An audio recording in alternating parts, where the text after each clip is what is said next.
Ghazipur border से 9 किसान गए जंतर मंतर। हर रोज किसान जाएंगे जंतर मंतर। किसानों के पास है पास। जब तक मॉनसून सत्र चलेगा तब तक हम लोग रोज जाएंगे। ईस्ट एमसीडी को टारगेट से बहुत कम मिला है हाउस टैक्स। 33 करोड़ के पास आया है टैक्स। 425 करोड़ है टारगेट। टैक्स को बढ़ाने के लिए लगाएंगे कैंप। ऑनलाइन टैक्स जमा करने पर है काफी छूट। 15 अगस्त को देखते हुए पुलिस हुई सख्त। आनंद विहार थाने में डीसीपी ने मीटिंग कर लोगों को किया अलर्ट। आरडब्ल्यूए, टैक्सी ऑनर, होटल और रेस्टोरेंट्स मालिक से की मीटिंग। कोई भी संदिग्ध व्यक्ति या चीज मिलने पर पुलिस को तुरंत करें सूचित। लक्ष्मीनगर में अवैध पार्किंग से लगता है लंबा जाम। विजय चौक पर दर्जनों खड़ी रहती हैं बाइक। दुकानदार का कहना प्रशासन बनवाई पेड पार्किंग।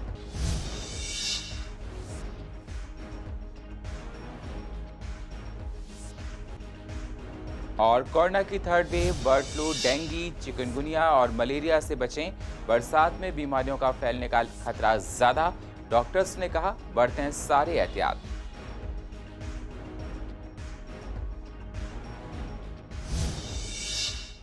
नमस्कार, स्वागत है आप सभी का सीसीएन में और आप देख रहे हैं पूर्वी दिल्ली खास। अब होते हैं रूबरू पूर्व दिल्ली की अहम खबरों के साथ।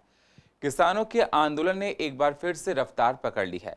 इसी को देखते हुए किसान दिल्ली के अलग अलग बॉर्डर से कूच कर रहे हैं। गाजीपुर बॉर्डर से 9 किसान आज गए हैं और 40 संगठनों के किसान, लगभग 200 लोग पहले सिंधु बॉर्डर पर इकट्ठा हुए। वहां से पुलिस की निगरानी में लगभग 5 बसों में किसान जंतर मंतर तक पहुंचे और किसानों का कहना है हम शांतिपूर्वक अपना किसान सत्र चलाएंगे और जब तक ये मानसून सत्र चलेगा तब तक किसान रोजाना जंतर मंतर जाते रहेंगे।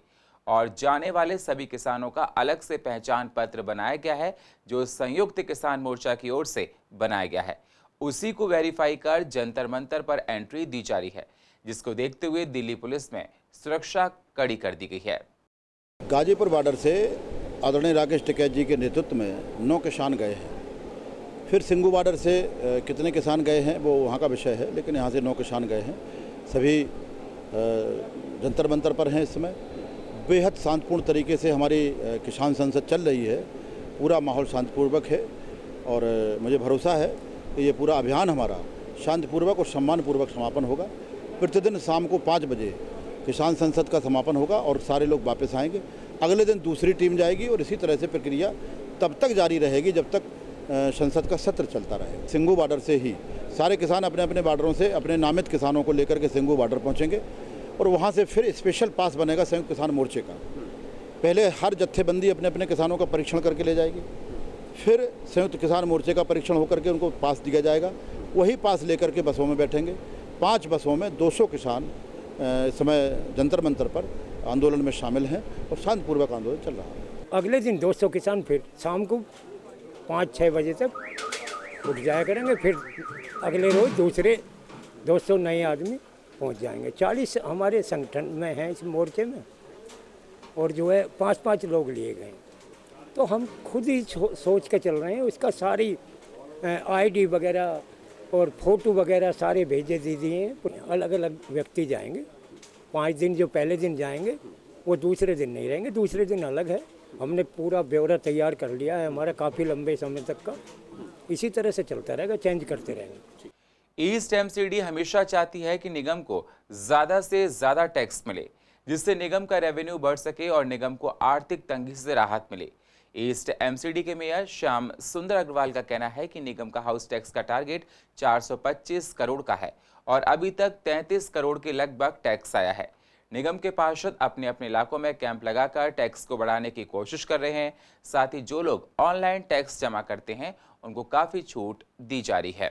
पूर्वी दिल्ली नगर निगम में हाउस टैक्स के माध्यम से 19 अप्रैल 2021 तक लगभग 33 करोड़ रुपए कलेक्शन हुई है। हमें अभी इसे आगे बढ़ाना है। हमारा टोटल लक्ष्य 425 करोड़ का है। हमने जो यूपी के नंबर लेने के लिए लोगों से आग्रह किया है, ऑनलाइन टैक्स जमा चल रहा है। हम चाहते हैं ज़्यादा से ज़्यादा इससे लोग जुड़ जाएं, लेकिन अभी कुछ परेशानियां आई हैं। उन परेशानियों के चलते टैक्स की स्पीड कम है। हम लोग कैंप लगाने में लगे हैं, हमारे सभी पार्षद कैंप लगाए हैं, उनके माध्यम से लोगों को बताया कि यूपी का नंबर कैसे जनरेट होगा। इसकी स्पीड धीरे धीरे बढ़ेगी और हमें उम्मीद है कि हम अपने जो 425 करोड़ का लक्ष्य है उसको अचीव कर पाएंगे, उससे आगे बढ़ पाएंगे। अभी तक 51,000 लोगों ने टैक्स जमा किया है। मैं आपके माध्यम से अपील भी करना चाहूँगा कि लोग आगे आए, अपने टैक्स को जमा कराएं, यूपी की नंबर लें। ऑनलाइन जमा होने पर 2% अलग टैक्स की छूट मिल रही है, 3% कोविड की छूट मिल रही है, टोटल में 20% छूट है। आप जितनी जल्दी जमा कराएंगे वो आपको लाभ मिलेगा। हम अपना टैक्स जमा करा के ईडीएमसी को आगे बढ़ाएं और लेट फीस देने से बचें। 15 अगस्त स्वतंत्रता दिवस को देखते हुए पुलिस काफी मुस्तैद दिखाई दे रही है। इसी को देखते हुए गुरुवार को एडिशनल डीसीपी शादरा ने आनंद विहार थाने में आरडब्ल्यूए, टैक्सी ऑनर, होटल और रेस्टोरेंट्स मालिक से बात की है। डीसीपी ने समझाया कि अगर किसी को कोई भी संदिग्ध व्यक्ति या चीज के बारे में कोई जानकारी सही से मिलती है तो तुरंत पुलिस को सूचित किया जाए। सभी को अलर्ट कर दिया गया है। हमने आज इंडिपेंडेंस डे जो नज़दीक में आ रहे हैं, इंडिपेंडेंस डे का बहुत नज़दीक में जो पड़ रहा है सेलिब्रेशन, उस तहत में हमने आइज़ एंड ईयर्स का स्कीम का एक मीटिंग लिया है, जिसमें हमने RWA, MWA, hotel, restaurant, taxi stand owners, mall, security guards, उन सबको बुला के एक मीटिंग लिया है आइज़ एंड ईयर्स का। तो उसमें उनको बोला गया है कि उनको किस तरह से अलर्ट रहना चाहिए और जो भी संदिग्धदायक जो भी व्यक्ति हो या लावारिस सामान हो या गाड़ी हो या जो प्रिकॉशनरी तौर पे जो वो चेकिंग करते हैं, वो सारी चीज़ें उनको कायम रखनी है और भी ज़्यादा अलर्ट होके, विजिलेंट होके काम करना है। और जो भी ऐसे चीज़ उनके नज़र में आए तो वो पुलिस के साथ शेयर करें ताकि पुलिस उस पर कार्रवाई किया जाएगा। तो ये सारी चीज़ें उनको बोला गया है ताकि वो ध्यान में रखें। फिर से एक बार दोहराया गया है ताकि जो पुराने बातें हैं फिर से उनको याद दिलाया गया है, ताकि जो भी ऐसे चीज़ या सामान या व्यक्ति उनके नज़र में आए तो उनको हम पुलिस कार्रवाई के तहत उनको वेरीफाई कर सकते हैं। पुलिस की तरफ से हमने एक रोस्टर बनाया है जिस तहत हम अपने बॉम्ब डिस्पोजल टीम है, हमारे ज़िले का जो बॉम्ब डिस्पोजल टीम है, उनसे एंटी सैबोटेज चेक कराएंगे।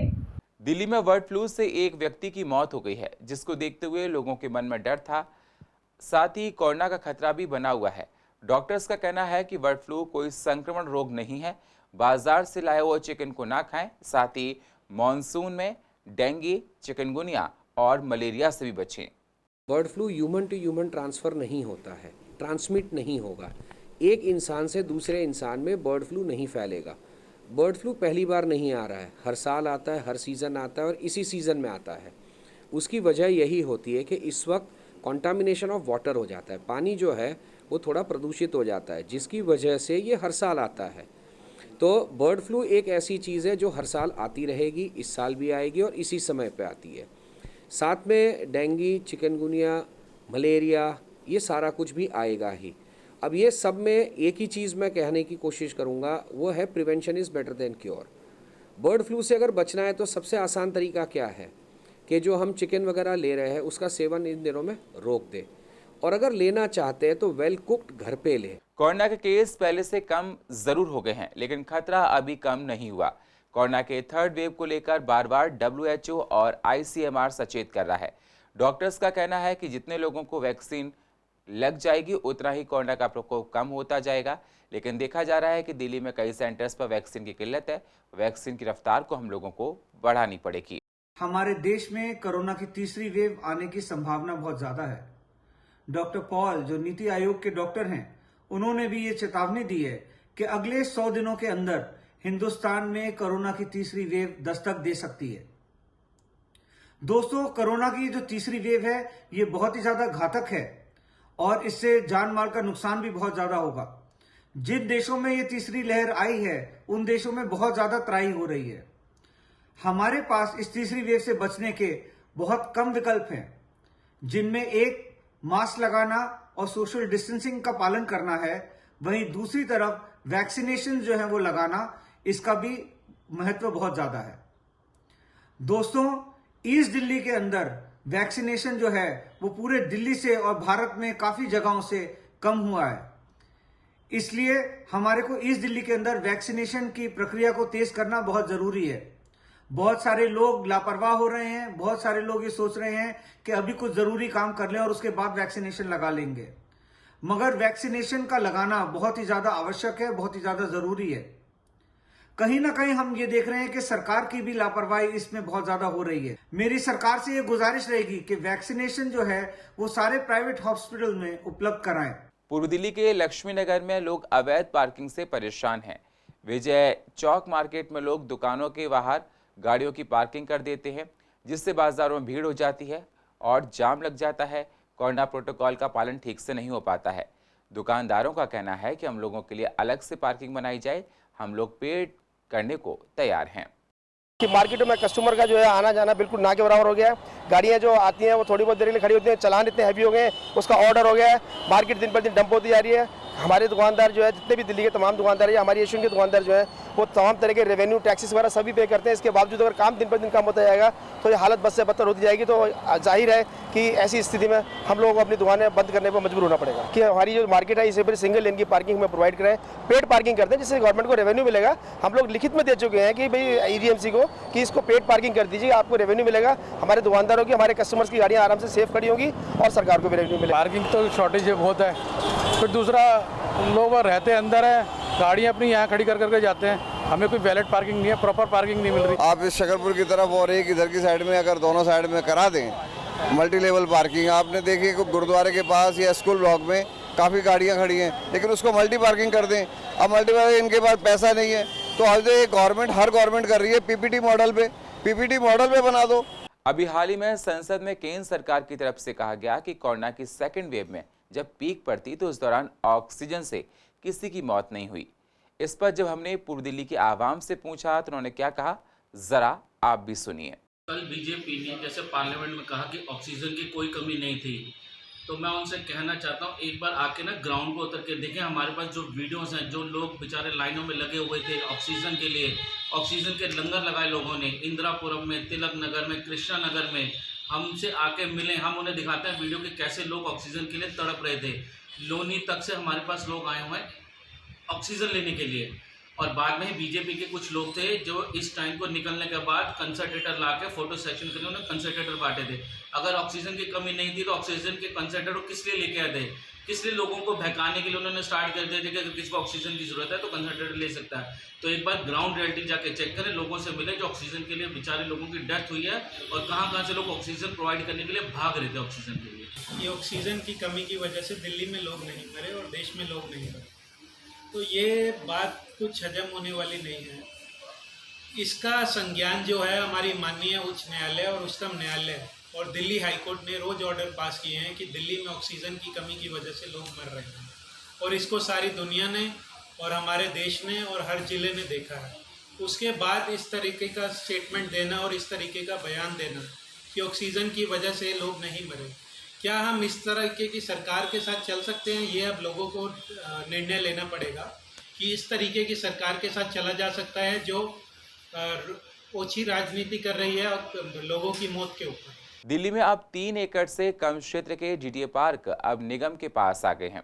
इसी को देखते हुए आज करकरडूमा में निगम पार्षद गुंजन गुप्ता ने एक पार्क को गोद लेकर उस पर काम शुरू किया है। पार्क की देखरेख के लिए उपकरण दिए गए। गंदे पड़े पार्कों को साफ कर आगे पेड़ पौधे लगाए जाएंगे, जिस पार्क को हरा भरा रखें और लोग पार्कों में टहल सकें। पूरा काम सुचारू रूप से चालू हो चुका है। हमारे वार्ड में DDA के 8 पार्क हैं, जो 3 एकड़ से छोटे पार्क हैं वो MCD को हैंडओवर कर दिए गए हैं। हमारी कोशिश ये है कि DDA के पार्कों में, अभी जैसे आप भी आए, आपने भी देखा था कि बहुत ज़्यादा मिसयूज़ इन पार्क्स का होता है, क्योंकि मेन रोड के साथ लगे हुए पार्क्स होते हैं, फ्रीवे रहता है, चौकीदार नहीं है।